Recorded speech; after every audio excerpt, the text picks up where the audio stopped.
मित्रों, आज जो मैं आपको बताने वाला हूँ, शायद आपको पहली बारी में उस पर यकीन ही ना आए। दुनिया की एक सबसे बड़ी एआई कंपनी ने एक ऐसा सिस्टम तैयार कर लिया है जो इतना ज्यादा पावरफुल और डिस्ट्रक्टिव है कि उन्होंने इसे पब्लिक रिलीज के लिए मना कर दिया है। मैं बात कर रहा हूँ डिजिटल शैतान यानी एंथ्रोपिक के नए secret AI model cloud mythos की। और ये उनका फैसला सुनकर इंसान को टेंशन होनी चाहिए जो आज इंटरनेट से जुड़ा हुआ, क्योंकि ये कोई मामूली चैटबॉट नहीं है जो आपको पोयम लिखकर दे देगा या ईमेल ड्राफ्ट कर देगा। ये डिजिटल प्रीडेटर है। क्लॉड मिथोस, इमेजिन कीजिए एक ऐसा शिकारी जो अंधेरे में भी देख सकता है। रिपोर्ट के मुताबिक क्लाउड मिथोस सॉफ्टवेयर सिस्टम के अंदर किसी भी वल्नरेबिलिटी को ढूंढ निकालता है जिन्हें दुनिया टॉप टियर सिक्योरिटी एक्सपर्ट्स और माहिर हैकर्स पिछले 20-30 सालों में नहीं ढूंढ पाए। हम जिस मॉडर्न दुनिया में रहते हैं उसकी हर एक चीज कोड पर चलती है। आपके बैंक अकाउंट्स, आपके फाइनेंशियल ट्रांजैक्शंस, एयरपोर्ट का एयर ट्रैफिक कंट्रोल सिस्टम, शहरों में बिजली यानी कि पावर ग्रिड्स और पानी की सप्लाई भी, हमारा पूरा कम्युनिकेशन नेटवर्क, मोबाइल फोन, ये सब लाइंस ऑफ कोड्स हैं। और इंसान होने के नाते हमसे गलतियां होती हैं। कोड में हमेशा एक लूप होल रह ही जाता है। अब तक हम सेफ थे क्योंकि लूप होल्स किसी को दिखते नहीं, पर अब हमने एक ऐसा डिजिटल शैतान बना दिया है जो लूप्स को पकड़ भी लेता है पलक झपकते ही।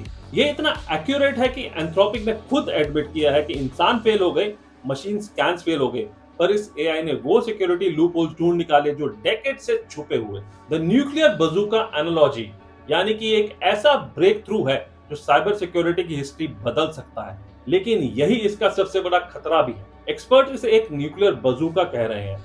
सोचिए, अगर ये टेक्नोलॉजी किसी साइबर क्रिमिनल, रोग ऑर्गेनाइजेशन या डिजिटल टेररिस्ट के हाथ में लग गई तो क्या होगा? पहले किसी देश या बड़े बैंक पर साइबर अटैक करने के लिए बिलियन डॉलर की फंडिंग और एलीट हैकर्स की फौज चाहिए होती, पर क्लॉड मिथोस ने उस गेम को सस्ता, तेज और ऑटोमेटिक बना दिया।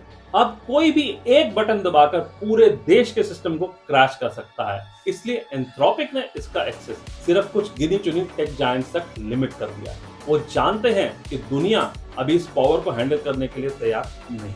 मित्रों, यहाँ एक टूल की बात नहीं हो रही, हम एक न्यू स्पीशीज के जन्म के गवाह बन रहे हैं।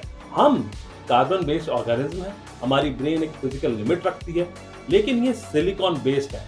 इनकी इंटेलिजेंस अनलिमिटेड है, ये सोती नहीं है, ना थकती है और हर नैनो सेकेंड में खुद को इवॉल्व कर रही है। हम एक ऐसी फेज में एंटर कर चुके हैं जब एआई हमारी सोच से कई गुना आगे और कई गुना ज्यादा फास्ट मूव कर रही है। हमारी गवर्नमेंट्स, हमारे लॉज और हमारी पॉलिसिंग सब इससे पीछे छूट गए। ओपन एआई जैसे बड़े प्लेयर्स अब खुद चिल्लाकर कह रहे हैं कि हमें कॉमन सेंस एआई रेगुलेशन चाहिए, क्योंकि वो देख रहे हैं कि सुपर इंटेलिजेंस एक ऐसी स्टेज जहां एआई इंसान से हर मामले में बेहतर होगा, हमारी चौखट पर आ खड़ी। ये अब सिर्फ टेक्निकल प्रॉब्लम नहीं रही, ये एक सिविलाइजेशन लेवल का क्राइसिस है। आज की डेट में दुनिया इतनी इंटरडिपेंडेंट हो चुकी है कि प्लेनेट के एक कोने में हुआ एक छोटा सा साइबर अटैक मिनटों में ग्लोबल इकोनॉमी को कोलैप्स कर सकता है। सोचिए, अगर एक एआई ने किसी बड़े पावर ग्रिड की वल्नरेबिलिटी ढूंढ ली और उसे एक्सप्लॉइट कर दिया तो पूरा शहर अंधेरे में डूब जाएगा। हॉस्पिटल्स, ट्रांसपोर्ट्स, कम्युनिकेशन, ये सब बंद हो जाएंगे। ये कोई साई-फाई मूवी का प्लॉट नहीं है, ये वो रियलिटी है जिसका रास्ता क्लॉड मिथोस ने खोल दिया।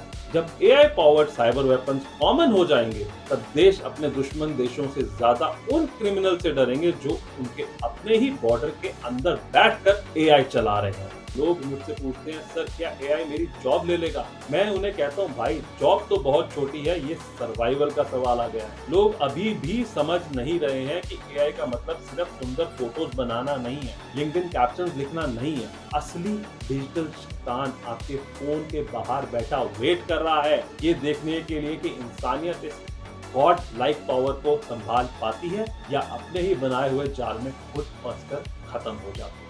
It's time to wake up. हम एक एज पर खड़े हैं। एक तरफ अनलिमिटेड प्रोग्रेस है और दूसरी तरफ एक ऐसी गलती जिसे ठीक करने का मौका शायद हमें कभी ना मिले। अब मैं आपसे पूछता हूँ, क्या आपको लगता है कि एडवांस एआई सिस्टम्स पर बैन लगा देना चाहिए? क्या हमारी गवर्नमेंट्स इतनी कॉम्पिटेंट है कि वो इस सिलिकॉन इंटेलिजेंस को रेगुलेट कर सकती है? और सबसे बड़ा सवाल, जब एआई इंसान से ज्यादा समझदार हो जाएंगे तो क्या वो हमारी सुनेगा अपने थॉट्स को नीचे कमेंट्स में जरूर शेयर करें। मैं हर एक कमेंट पढ़ूंगा क्योंकि ये डिस्कशन आज के वक्त की सबसे बड़ी जरूरत है। इस वीडियो को हर उस इंसान तक पहुंचाइए जो आज भी एआई को सिर्फ खिलौना समझता है। Stay digital, stay sharp and most importantly stay safe.